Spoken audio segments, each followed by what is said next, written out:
Babe?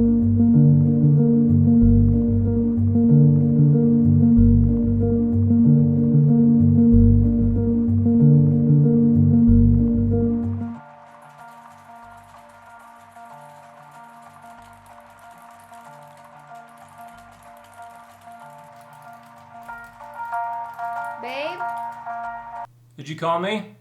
It's almost midnight. Come to bed. I know, I just gotta finish these emails and I'll be up. Love you. Clarity these days seems increasingly hard to find. We live in a busy world. Everything designed to catch our attention and spread it thin. To distract us. To consume. Work harder to consume more, sleep less to work more. Repeat.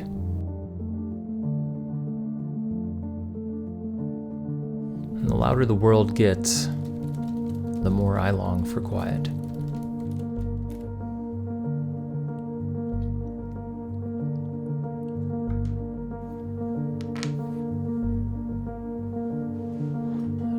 Another dollar, right? We're still not ready to pull the trigger on that. Yeah, I'll be in the office today. Don't forget that. Oh, okay. This is his name. No, I'll be there soon. Name John, James, Jeremy, Josh. If I could fit 35s without rubbing. Justin, hey, don't forget that. Post? Gosh, this guy has the personality of a wet rag. It's blowing up. Just want something new. Miss you too, buddy.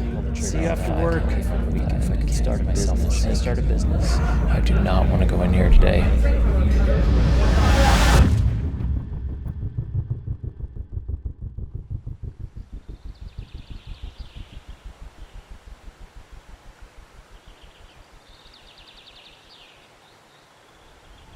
Nature, the great outdoors, is a constant, unchanged and unaffected by current events, loud opinions, or political agendas.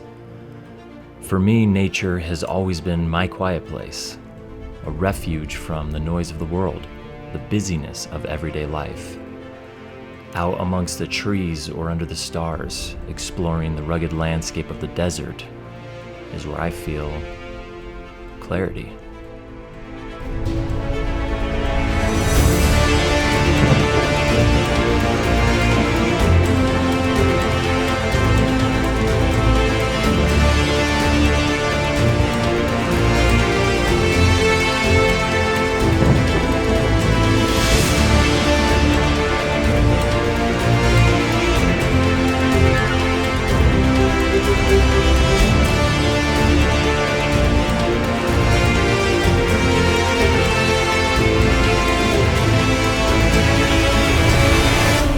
So how did I get here?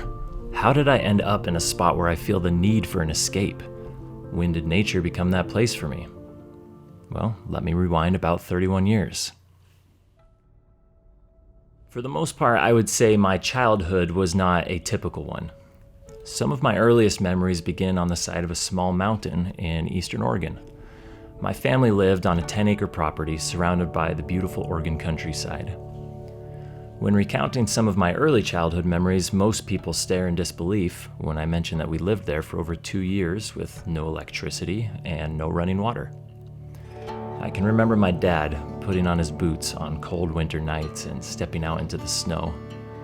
My little brother and I would stand on top of his boots and pee off the side of the porch, before running back to our rooms to bury ourselves in our beds under a stack of wool blankets, because we had no working bathroom.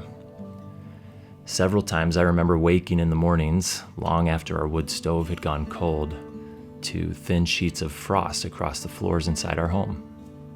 While this might sound insane to some, and maybe my sisters, who spent a good portion of their teenage years living in a tent, might not agree, I wouldn't trade those memories for the world. In fact, I believe it was my parents chasing down their own dreams and my time on that land that planted the early seed that has grown to become my deep-rooted love of the outdoors. I can remember my mom taking me on walks as she'd pointed out the names of the wildflowers, the different trees, the plants. My dad taught me how to camp. He taught me wilderness survival skills. He taught me to respect the land. They are skills and appreciations I have carried with me my entire life. And just when I thought my love of the outdoors couldn't grow deeper, someone came into my life that showed me otherwise. Yeah, we actually met on the internet just in May of this year, a few months ago. You know, when I first saw her pictures, I don't want to say it was love at first sight or anything.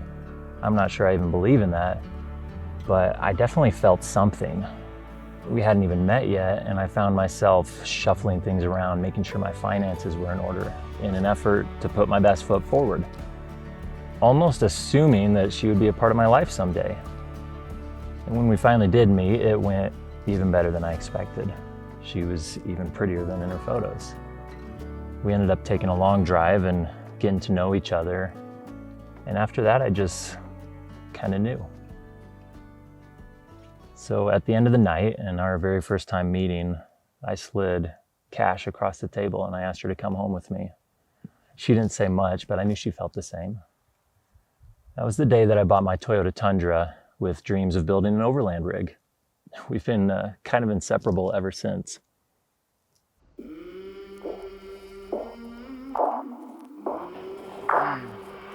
I came from the mud, there's dirt on my hands. Oh, I've been running from the law. Try to catch me howling at the moon.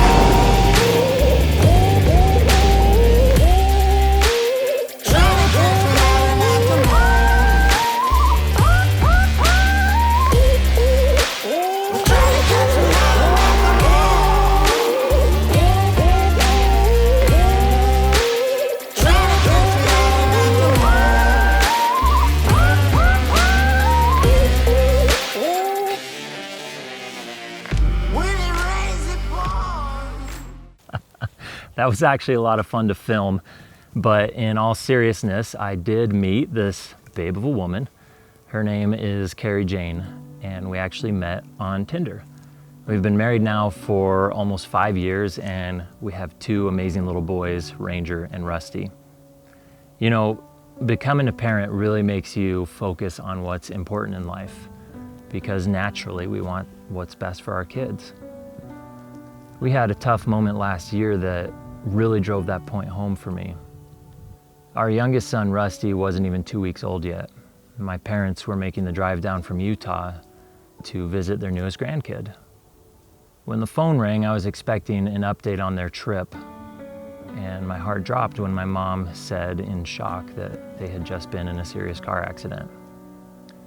She said she felt like she was okay, but that my dad was badly hurt, and they were removing him from the vehicle with the jaws of life as we spoke. Within minutes, I was on my way to the hospital in Flagstaff, where they were taking him for emergency surgery.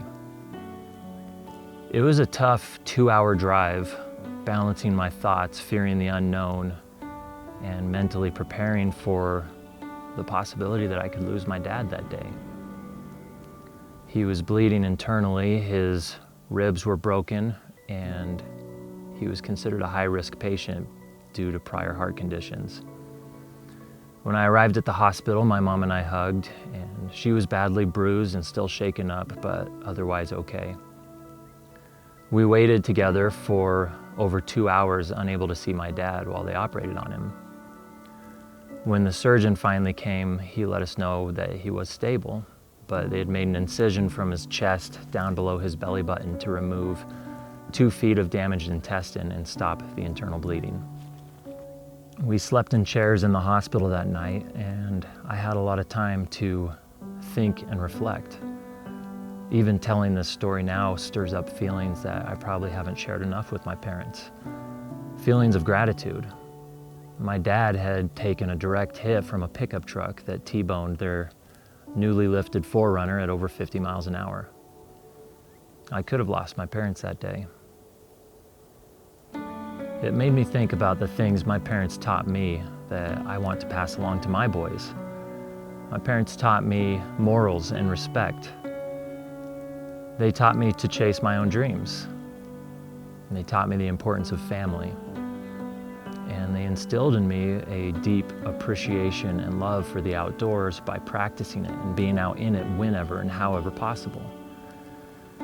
And all these years later, after growing up on the base of a mountain in Oregon, my parents still practice what they preach, living at the base of a little mountain in Utah, making the land their own. I'm grateful that my parents are still here to do that. And now it's our turn to take what we've learned and teach it to our boys. We never had fancy overland gear growing up. That didn't stop us then, and it won't stop us now. Because it's not about the gear or what's trending on Instagram. It's about getting out, finding your clarity, and sharing it with others. And if overlanding truly is about the journey, then ours is just beginning.